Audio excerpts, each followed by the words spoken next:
Hello friends, welcome back my channel knowledge tips. Knowledge tips में आपका स्वागत है। मैं सिस्टम में आप देख रहे हैं नॉलेज टिप्स। तो जैसे कि अभी सबको मालूम है, फिलहाल तो ये जो आप देख रहे होंगे स्क्रीन पे, तो ये है NCERT की बुक है। ये क्लास 6 की है, ओके। और ये हिस्ट्री की बुक है। तो आप सोच रहे होंगे कि क्लास 6 का ये हिस्ट्री में मतलब क्यों ये डाल रहा है इसमें। जैसा कि मालूम है कि आप सिलेबस देखते होंगे, या UPSC BPSC जो भी, अगर आप एग्जाम्स की प्रिपरेशन कर रहे हो कंपटीशन की, तो वहाँ पे आपको सिंपली बोला जाता है कि आप जो है सबसे पहले NCERT की जितनी भी बुक है क्लास 6 से लेकर 12 तक, वो सबको आप प्रिपरेशन कर लो, ओके। तो चलिए स्टार्ट करते हैं।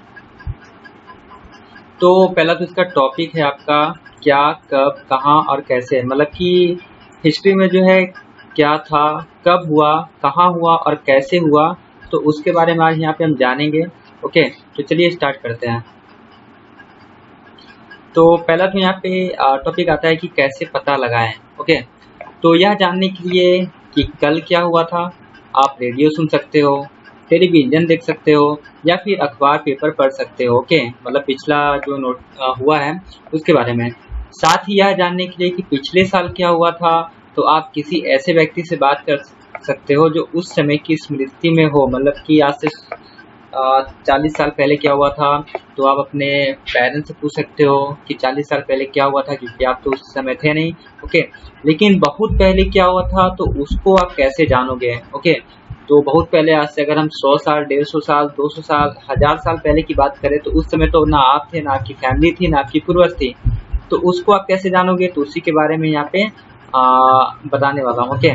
तो ये इसका टॉपिक है। तो नेक्स्ट आ जाता है कि अतीत के बारे में हम क्या जान सकते हैं, ओके।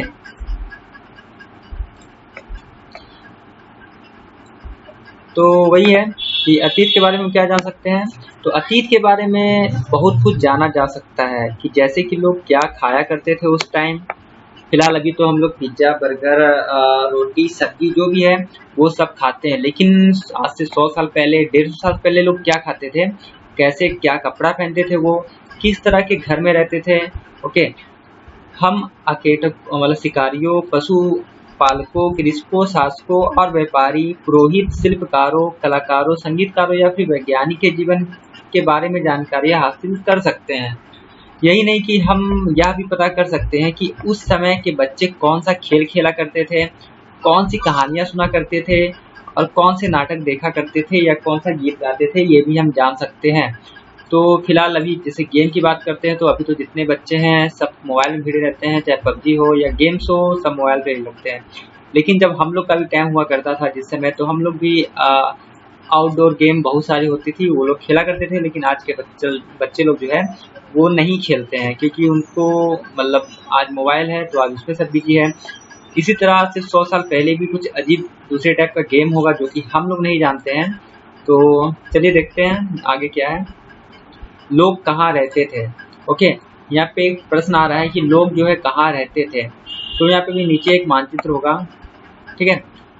फिर तो कई लाख वर्ष पहले से लोग इस नदी के तट पर रहते थे। अभी मैं नीचे मानचित्र दिखाऊंगा, तो इसी तट पे जो है यहाँ पे लोग रहते थे। यहाँ रहने वाले आरंभिक लोगों में कुछ कुशल संग्राहक थे जो आसपास के जंगलों की विशाल संपदा से परिचित थे, ओके। अपने भोजन के लिए वे जड़ों, फलों, जंगलों के अन्य उत्पादों का यहीं से संग्रह किया करते थे, ओके। और वे जानवरों का जो है शिकार भी किया करते थे, ठीक है। तो चलिए देखते हैं कौन सा ये मानचित्र है और क्या है यहाँ पे। और यहाँ पे आपको बोल रहा है कि नर्मदा नदी का पता लगाओ। तो चलिए देखते हैं। फिर यहाँ पे दिया हुआ है, अगर आप उत्तर पश्चिम की सुलेमान और किरथत पहाड़ियों का पता लगाओ। इसी क्षेत्र में कुछ लोग ऐसे स्थान जहां लगभग 8000 वर्ष पूर्व स्त्री पुरुष ने सबसे पहले गेहूं और जौ की फसल को उपजाना प्रारंभ किया था, ओके। तो आप जब प्राचीन इतिहास पढ़ोगे, तो वहाँ पे आप जानोगे कि सबसे पहले लोगों ने कौन सी फसल उगाना प्रारंभ किया था। तो वो गेहूं और ये जौ जैसी फसल उगाना प्रारंभ किए थे। उनको मतलब कि चावल का जो है नॉलेज नहीं था उस समय। तो उन्होंने भेड़, बकरी और गाय, बैल जैसी पशुओं को पालतू बनाना शुरू किया था, ओके। और ये लोग गांव में रहा करते थे। फिर उसके बाद है उत्तर पूर्व में गारो तथा मध्य भारत में विंध्याचल पहाड़ियों का पता लगाओ। ओके, तो चलिए, ये कुछ अन्य क्षेत्र थे जहाँ कृषि का विकास हुआ था। ओके, जहाँ सबसे पहले चावल भी उपजाया गया था, और वे स्थान विंध्य के उत्तर में जो है स्थित था। ओके, तो चलिए देखते हैं नीचे।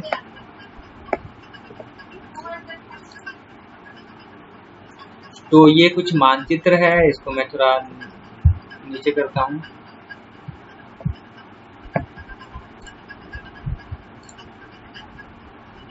ओके, तो चलिए, ये जो है आपका मैप है उपमहाद्वीप और प्राकृतिक मानचित्र की। ठीक है, तो जैसा कि यहाँ पे आपका दिया हुआ था गारो की पहाड़ियाँ, तो ये जो है गारो की पहाड़ियाँ हैं जो कि उत्तर पूर्व में है। ओके, और यहाँ पे ये गंगा नदी है, यहाँ पे महानदी है। ओके, और ये जितनी भी नदी है सब बंगाल की खाड़ी में आकर आपको मिल जाती है। यहाँ पे यमुना नदी है यहाँ पे। ओके, और यहाँ पे जो विंध्य पहाड़ी की बात किया जा रहा था, जहाँ के सबसे पहले चावल उगाया गया था, तो ये विंध्य की पहाड़ी है जो कि फिलहाल अभी यूपी में है आपका। ठीक है, ये रहा नर्मदा नदी है यहाँ पे। गोदावरी नदी आपको मालूम है कि दक्षिण की जो गंगा जो है गोदावरी नदी को भी कहा जाता है। ओके, ये है थार का मरुस्थल यहाँ पे है। ये है सिंधु नदी जो कि अभी पाकिस्तान में पड़ती है। ओके, और यहाँ पे 5 नदियों का यहाँ पे संगम है जो कि जिसको पंजाब बोलते हैं। ओके, तो ये सब यहाँ पे मानचित्र में दिया हुआ है। तो चलिए अब नेक्स्ट चलते हैं नीचे की क्या है।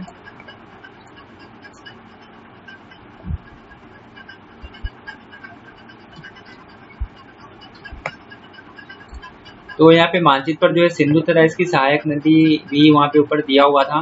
ओके, तो सहायक नदियाँ उन्हें कहते हैं जो एक बड़ी नदी में मिल जाती है। मतलब कि सहायक नदी जैसे कि आपकी ये मान लीजिए गंगा हो गई। ठीक है, ये सबसे बड़ी नदी है। ओके, और सहायक नदी मतलब इसको कहते हैं जैसे कि ये किसी भी स्टेट से निकल रही है और उस स्टेट की जो नदी है, जैसे कि ये मान लीजिए कोसी हो गई, ये सोन नदी हो गई, इधर से कोई भी नदी हो गई। ठीक है, इधर से कावेरी हो गई, सतलज हो गई, जो भी नदी है अगर ये इधर से मिल रही है इन्हीं में जाकर सब, मतलब जितनी भी पानी है इनकी जल है सब ये मेन नदी गंगा में मिल रही है, तो इन्हीं को जो है सहायक नदी जो है कहते हैं। ओके,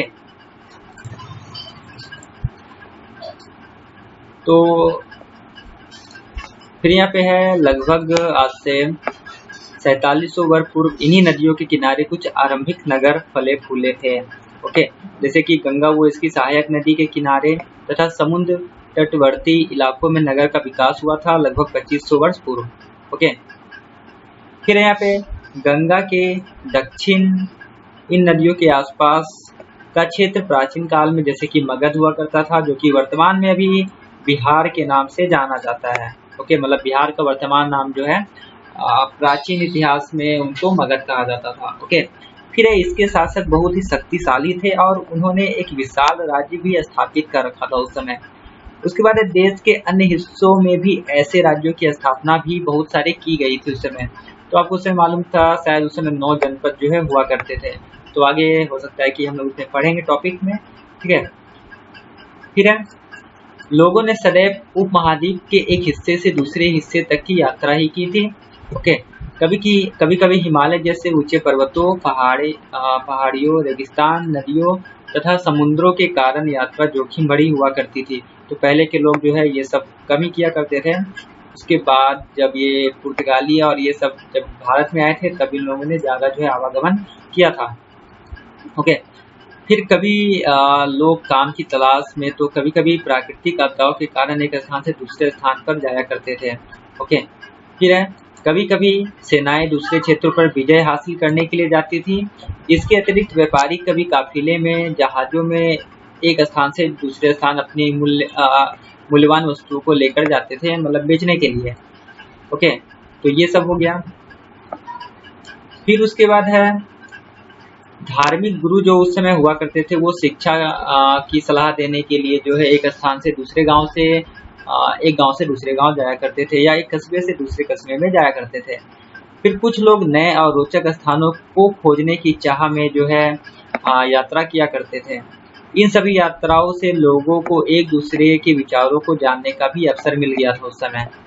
ठीक है, तो अभी तो काफ़ी विकसित हो गया है, तो अब तो इतना कम होता है। ओके, लेकिन पहले जो है काफ़ी लोग मतलब खोजने के चक्कर में जो है इधर उधर जाया करते थे। फिर आज लोग यात्राएं क्यों करते हैं, ये ऑप्शन है यहाँ पे। तो एक बार फिर से मानचित्र एक को देखना पड़ेगा। फिर वहाँ पे पहाड़ी है, पर्वत है, समुद्र है। इस द्वीप में प्राकृतिक सीमा का निर्माण करते थे। ओके, जैसा कि अभी आप बॉर्डर्स देखते होंगे एक दूसरे के देश के बीच, जैसे इंडिया, पाकिस्तान, बांग्लादेश, चीन और ये सब में जो बॉर्डर बनाए हैं, तो उस समय भी ये बॉर्डर बनाया करते थे। फिर हालांकि लोगों के लिए इन सीमाओं को पार करना आसान नहीं था। जिन्होंने ऐसा चाहा वो ऐसा कर सके। फिर वे पर्वतों की ऊंचाइयों को छू सके तथा गहरे समुद्र को पार कर सके। उपद्वीप के बाहर से भी कुछ लोग यहाँ आए और यहीं बस गए थे। ओके, फिर लोगों ने इस आवागमन ने हमारी संस्कृति परंपराओं को समृद्ध किया। ठीक है, चलिए आगे चलते हैं।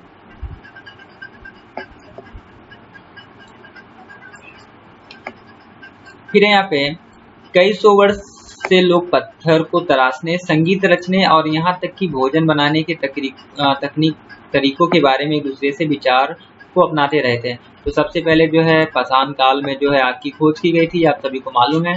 ओके, उसके बाद फिर पहिए की खोज की गई थी, तो जिससे कि पहिए की खोज से जो है बहुत ही डेवलपमेंट उस समय हुआ था। एक स्थान से दूसरे स्थान में जाने के लोग आया जाया करने स्टार्ट कर दिए थे। ओके, तो फिर अपने देश के लिए हम प्रायः इंडिया और भारत जैसे नामों का प्रयोग करते हैं।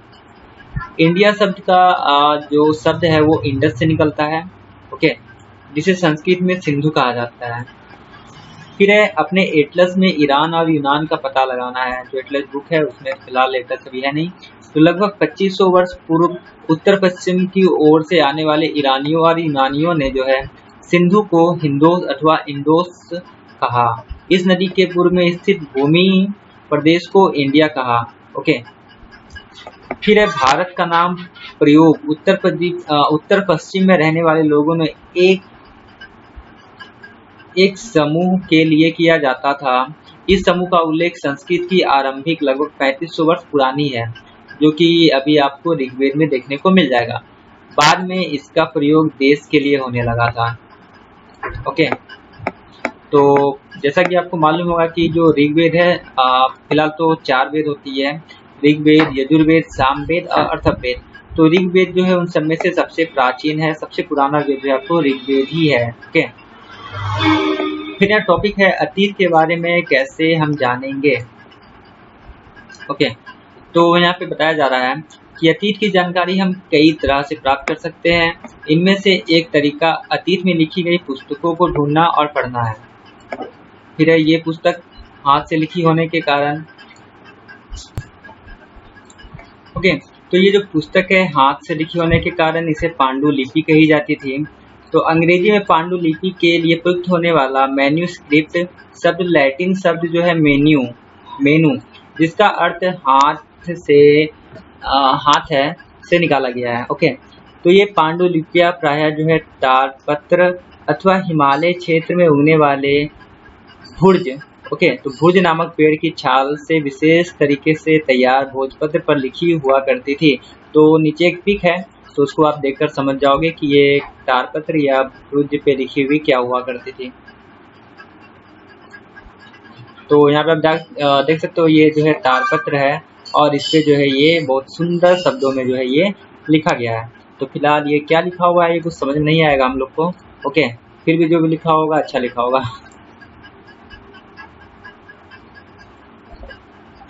फिर यहाँ पे इतने स्क्रीनशॉट कैसे देते हो फिर मोबाइल सब में,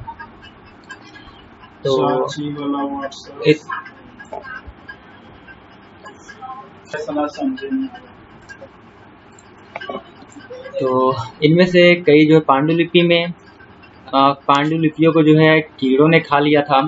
कुछ को जो है नष्ट कर दी गई, और क्यों नष्ट कर दी गई पता नहीं। ओके, तो फिर भी ऐसी कुछ पांडुलिपि आज भी उपलब्ध है, जो प्रायः ये पांडुलिपि मंदिरों और विहारों में प्राप्त होती है। इन पुस्तक में धार्मिक मान्यताओं, व्यवहारों जैसे राजा के जीवन, औषधि विज्ञान आदि सभी प्रकार के विषय की चर्चा इसमें देखने को मिल जाएगी आपको। ओके, तो इसके अतिरिक्त हमारे यहाँ महाकाव्य, कविता, नाटक भी है। इनमें से कई संस्कृत में लिखे हुए होते हैं, जबकि अन्य प्राकृतिक और तमिल भाषा में है। ओके, तो प्राकृतिक भाषा का आमतौर पर लोग जो है उस समय यूज किया करते थे, प्रयोग मतलब किया करते थे। ओके, फिर हम अभिलेखों का अध्ययन कर सकते हैं। ओके, फिर ऐसे लेख पत्थर अथवा धातु जैसी अपेक्षाकृत कठोर सतहों पर उत्कीर्ण किए गए मिले होते हैं। मतलब कि जो प्राचीन समय के लोग थे उनके पास तो नोटबुक फिलहाल नहीं हुआ करती थी, तो वो मतलब जो भी चीज लिखा करते थे उस टाइम, मतलब कि जो भी उनको मतलब नॉलेज हुआ करती थी, चाहे वो औषधि के बारे में हो या फिर किसी भी राजाओं के जीवन हो या कुछ भी व्यवहार हो, तो उस समय कठोर सतह पे लिखते थे या फिर पत्थर पे वो जो उसको लिख दिया करते थे। फिर कभी कभी शासक अथवा अन्य लोग अपने आदेशों को इस तरह उत्कीर्ण करवाते थे ताकि लोग उन्हें देख सके, पढ़ सके और उनका जो है पालन भी कर सके। तो आप कभी भी कहीं भी घूमने जाओगे, जैसे अजंता एलोरा की गुफा जा सकते हो जो कि महाराष्ट्र में है, ठीक है, तो वहाँ भी आपको जो है यहाँ पे ऐसे ही दीवार पे आपको देखने के लिए मिल जाएगी। ओके,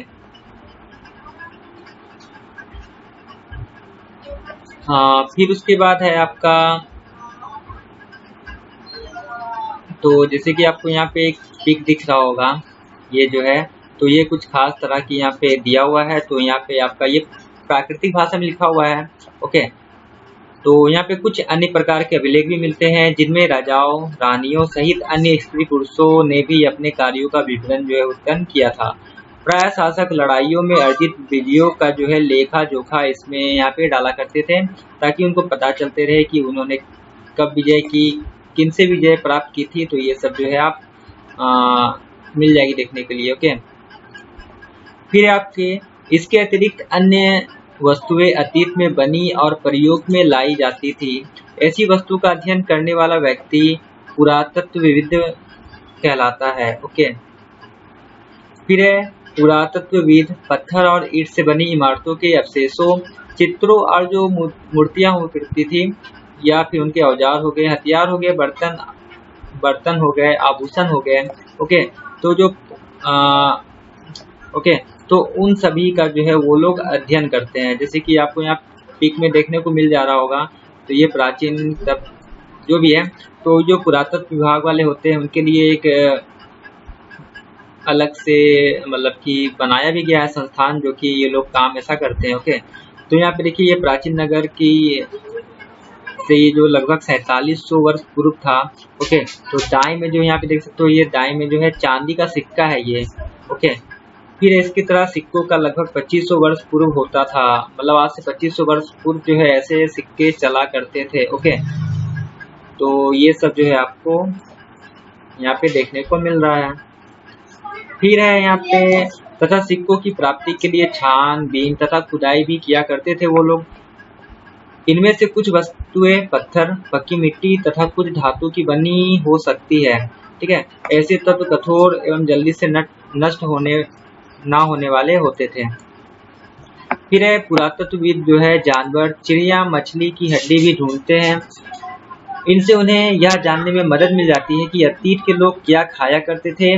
वनस्पति अवशेष बहुत मुश्किल से बच पाते हैं, जैसा कि आपको मालूम है, क्योंकि वो बहुत जल्दी ही नष्ट हो जाते हैं, उतना साल तक वो जीवित नहीं रह पाते हैं। ठीक है, फिर यदि अन्न के दाने अथवा लकड़ी के टुकड़े जल जाते हैं अथवा जले हुए रूप में भी बचे रहते हैं, जो कि आज से अगर 4300 वर्ष पूर्व अगर कोई भी प्राकृतिक आपदा होगी, ओके, तो जितने भी पेड़ पौधे हैं तो वो हमारे पृथ्वी के नीचे जो है दब जाते हैं और वो कोयले में परिवर्तित हो जाते हैं। आपको मालूम हुआ जो कि अभी कोयला निकलता है वही सबके कारण ही निकलता है।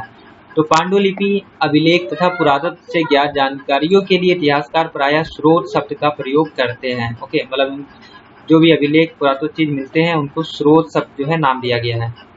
फिर इतिहासकार उन्हें कहते हैं जो अतीत का अध्ययन करते हैं। मतलब इतिहासकार यहाँ जो शब्द आ रहा है किनको कहा जाता है, तो वो कहा जाता है जो कि अतीत का अध्ययन करते हैं। ओके, फिर स्रोत के प्राप्त होते ही अतीत के बारे में पढ़ना बहुत रोचक हो जाता है।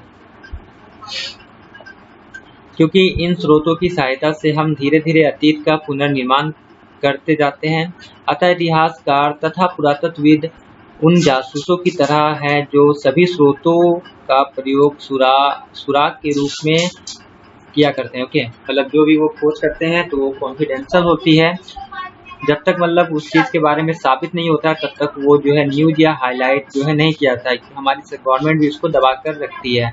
अगर वो ठीक होती है तो वो मतलब कि हम लोगों के बीच आती है। अगर वो सही नहीं होती है, जैसे कि अगर वो देखते हैं कि उससे प्रॉब्लम्स होने वाली है तो वो जो है शो ऑफ नहीं करते। ओके, उसको जो है बात को दबा देते हैं।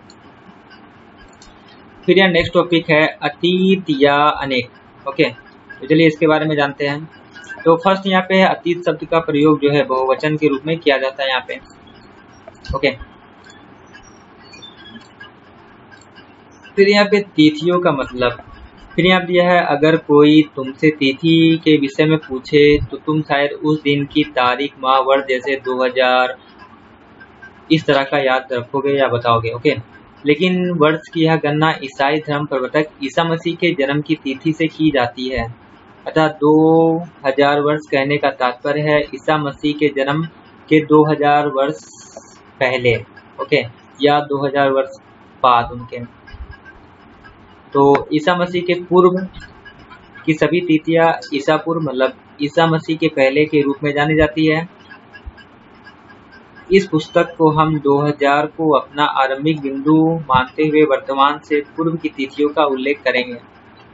ठीक है,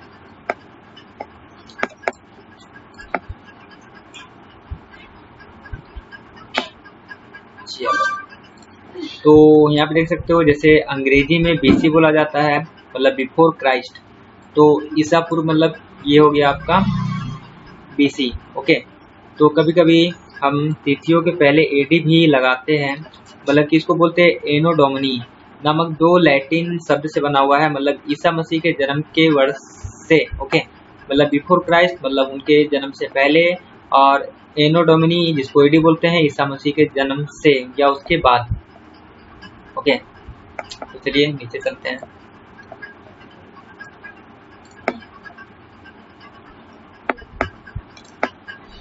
तो फिलहाल जो है यहाँ पे टॉपिक जो है खत्म हो गया इसका।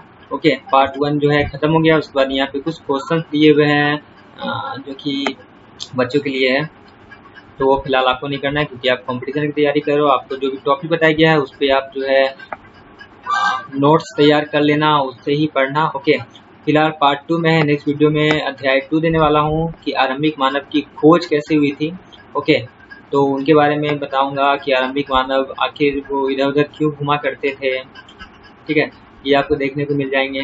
फिर आरंभिक मानव के बारे में जानकारी कैसे मिली हमें, वो कौन सा औजार यूज करते थे, किस चीज़ का औजार हुआ करता था।